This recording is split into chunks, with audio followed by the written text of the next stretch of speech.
रहे हैं कि हे राजन परीक्षित, महाराज हिमांचल को सूचना मिली है, बेटी को घर लेकर के आए हैं। बेटी को घर लाने के बाद में बड़े धूमधाम के साथ में नाई और ब्राह्मण के लिए बुला करके उन्होंने लग्न पत्रिका को लिखा है। लग्न पत्रिका लिख करके हाथ में दिया, जवाब दिया है कैलाश पर्वत की ओर चले जाओ।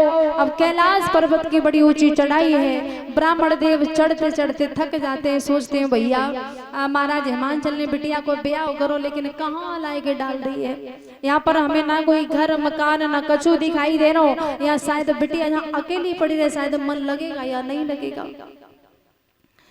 तो जब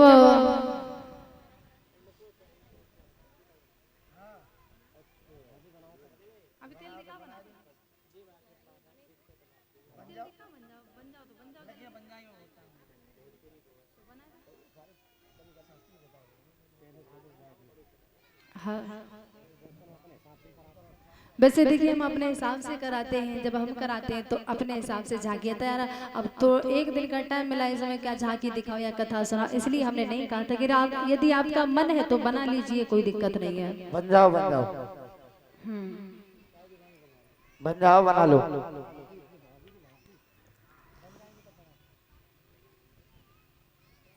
हाँ बन जाए तो बना लो, अन्यथा कोई दिक्कत नहीं है। ये झांकियाँ की तैयारियां सुबह से ही की जाती हैं, तब झांकियाँ अच्छी लगती है। अब एकदम बनाओगे तो कैसे अच्छा लगेगा। चलो कोई नहीं, बैठ जाओ। हाँ हाँ, बोलिए गोविंद भगवान की, साची दरबार की। जब कैलाश पर्वत पर आए हैं, लग्न पत्रिका को दिया है, तो जब चलने को तैयार होते हैं तो ऐसा कुछ दक्षिणा में देते हैं। नाई ब्राह्मण चल दिए तो भोले बाबा ने कही, अरे नंदी ये नाई ब्राह्मण खाली हाथ जा रहे हैं, क्या इनको आपने कुछ दक्षिणा में नहीं दिया।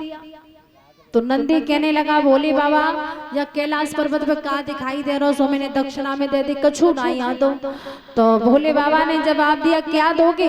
अरे हमारे पास में क्या है, जो ये हमारे धूना में जो रक्षा पड़ी है इसी में से थोड़ी थोड़ी रक्षा ले लो और नाई और ब्राह्मण को दे दो। नंदी ने रोका और रोकने के बाद थोड़ी थोड़ी सी रक्षा को लिया और नाई और ब्राह्मण को दे दिया। जब नाई ब्राह्मण को दिया है तो उस रक्षा को पाकर के ब्राह्मण देव तो बहुत खुश हुए हैं, लेकिन नाई बड़े गुस्सा सी मन में आएगी। नाई सोचने लगे इतनी दूर चढ़ चढ़ तो हारी गई और पैरन में दर्द हुई, लेकिन सोचो कुछ अच्छी चीज मिलेगी, लेकिन जब राख दइए ऐसी राख हमारे चूल्हे में जाने कितनी पड़ी रह जाएगा, मैं क्या करें। नाई को गुस्सा से झुझला के उस रक्षा को फेंक दिया। जब झुझला करके उस रक्षा को फेंका है तो भोले बाबा सब देख रहे हैं। भोले बाबा ने जवाब दिया, बारे नाई तुझे बड़ा घमंड है। तो भोले बाबा ने जवाब दिया कि नाई तुझे इतना घमंड है तो जाओ, आज से तुम ऐसे ही भटकते रहोगे, कितनी भी मेहनत करोगे लेकिन तुम सक्सेस नहीं हो पाओगे।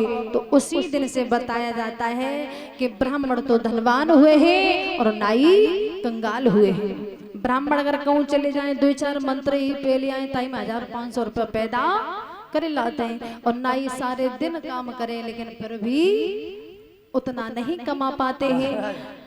जब नाई चांद घोटा करे और ताई 50 रुपया ले ले तो चांद घोटा करवे गई। तो उसी समय जब लौट करके आए हैं, महाराज हिमांचल को सारी सूचना दी, इधर बेटियों की तैयारियां हो रही है। तो भोले बाबा को देखते देखते काफी दिन हो गए। नंदी से कहा, नंदी अब शायद शादी का दिन नजदीक ही आ चुका है, आप इस कैलाश पर्वत पर सभी से कह दो ऐसा कोई व्यक्ति नहीं रह जाए जो हमारी बारात में न जाए, हर किसी से जा करके कह दो। भोले बाबा हाँ एक बात हम बताएं, बोलो।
हेलो, बोलिए गोविंद भगवान की।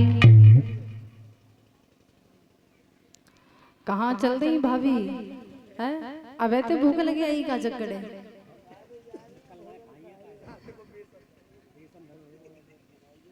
महाराज हाँ हमें जब मालूम पता है रात को बेसन